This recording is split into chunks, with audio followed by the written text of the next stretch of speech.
Welcome to Know Your Mobile. I'm Basil and we've got two phones here today that we're comparing for you. We've got the Nokia Lumia 920 and the Sony Xperia Z. The Sony Xperia Z was recently announced at CES 2013 in Vegas. It's a beautiful device thanks to its glass front and back. It's also very capable. Not only is it waterproof, but it also packs quad-core specs. That's its Snapdragon S4 processor and a gorgeous 13 megapixel camera. It's the new Sony RS sensor, that's XMORS, which is capable of HDR video recording. But not to be outdone, Nokia's Lumia 920 is still a pioneer in the video and photo stakes thanks to its optical image stabilization on its camera. We're going to give you a quick comparison of the two devices to show you exactly how they spec up against one another. And we're going to kick off with the design, and both these devices are larger than your normal devices. The Sony Xperia Z packs a larger screen, however as a device on the whole it's still smaller. At just 6.9 millimeters, it's considerably thicker than the altogether beefier Nokia Lumia 920. On the front of both devices are the fascia. There are on-screen buttons on the Lumia 920, whereas on the Sony Xperia Z, whereas in Lumia 920 packs 3 capacitive buttons below the 4.5-inch display, in contrast to the 5-inch display on the Sony Xperia Z. To the left side of the Xperia Z is a power button and a volume rocker, and to the right side no buttons whatsoever, just flaps for the micro SD card slot and the micro USB port.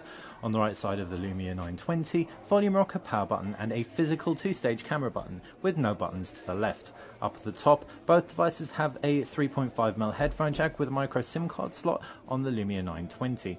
Down below, and there are no ports on the Sony Xperia Z, whereas the Lumia 920 has its micro USB port there. Flipping the devices around and you've got the predictable cameras and flashes. All in all, both phones feel really nice in the hand in their own way. The Nokia Lumia 920 is much more curvaceous and is pretty forgiving, bar the sharp corners which dig into the hand a little bit. Without such sharp corners, but a much more angular feel overall. The Sony Xperia Z is more to handle. It, despite being thinner, is considerably more square. It doesn't feel quite as ergonomic. However, it is lighter and it's a little bit more elegant, we're not going to lie. As far as the screens go, both these devices pack the same screen tech, and that's LCD displays. The Sony Xperia Z's Full HD, whereas the Lumia 920 720p. Pixel density on the Lumia 920 is still very high thanks to its smaller screen size, and we're definitely going to say that despite the Full HD display on the Sony Xperia Z, you're not going to be wanting for anything if you do go with the Lumia 920. The Lumia 920 has a bunch of really cool features as well that enable the touchscreen to work with your nail, for example, hypersensitive touchscreen. There are various other things that make the screen really stand out.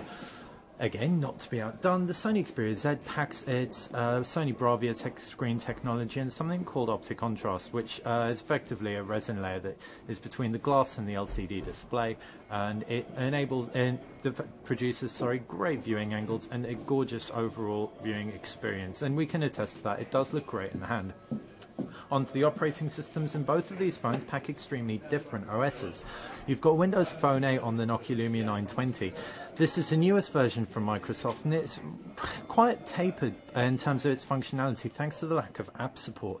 There are some key apps, don't get us wrong, there's WhatsApp, Facebook, Twitter, all that stuff, but you're definitely going to be wanting, if you're used to the Instagram, Pinterest, all that stuff available on Android and iOS. So there you go, that's major differences in terms of app support between the two. The Lumia 920 just can't compete with the Xperia Z and its Android on board. As far as operation goes, however, the Lumia 920 is considerably simpler. You just have two home screens, one with your shortcuts and the other with a list of all your applications.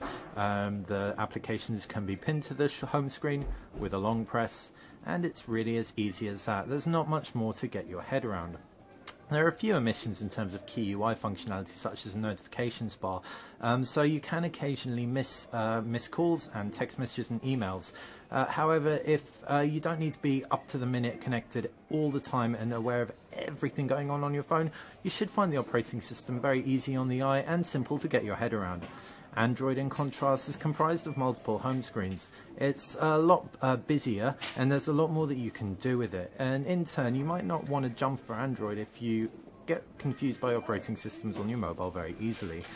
Once you do get your head around Android, though, the sky is the limit, so we'd really recommend doing so. In terms of the cameras, the Nokia Lumia 920 packs an 8.9, I think, or almost a 9 megapixel sensor with the optical image stabilization. There's a 13 megapixel sensor on the Xperia Z.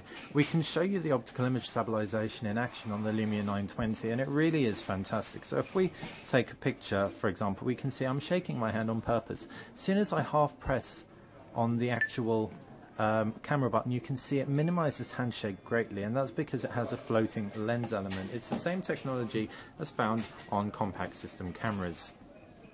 The the Xperia Z, however's forte really lies in terms of its HDR video and Sony's new interface that it's implemented on the camera UI. Windows Phone's camera UI, which is what you'll get on this Nokia Lumia 920, is extremely limiting in terms of its core functionality. You won't get any of that with the Xperia Z. The Xperia Z's user interface is totally extensive. You can tweak the Jesus out of your pictures. There's also a great burst mode that lets you capture pictures at 10 frames per second. That's phenomenal. It competes with SLRs at the resolution that we're talking about. What you can also find on the Sony Xperia Z camera is HDR video. HDR video is is when you record 3 scenes, one one at a higher exposure, one at a lower exposure, then it composites them together. What this results in is a more broad tonal shot. So HDR video is very memory and processor intensive, and it takes a Sony XMOR sensor to do it. It makes the video look great and perfect for all situations, including backlit situations. So they're the key differences in terms of the cameras. Moving on to the final part, and that is processor, and the Sony Xperia Z wins out hands down thanks to the quad-core Qualcomm Snapdragon S4. There's a dual-core S4 in the Nokia Lumia 920, and with Windows Phone 8 being a very efficient operating system, we're going to throw it out there that you're probably, well, almost definitely not going to experience any slowdown on it. But if you want that 3D gaming, if you want all that power in your phone to really show off what it can do, then it's the Xperia Z all the way. So it's been a comparison between the Sony Xperia Z and the Nokia Lumia 920. The Sony Xperia Z's forte is really D-line, its operating system. It is weatherproofed as well, by the way, we didn't mention that. So it's submergible in water for up to 30 minutes at 1 meter. It's also got a great camera UI, which is totally malleable. The Nokia Lumia 920, in contrast with its unibody design, it's much more stylized and stand out. It's a bit bulky, we're not going to lie. But if you can deal with it, and you want the optical image stabilization, which is going to be perfect for low light shooting, then the Lumia 920 is really the only phone on the market to offer that. Thanks for watching Know Your Mobile.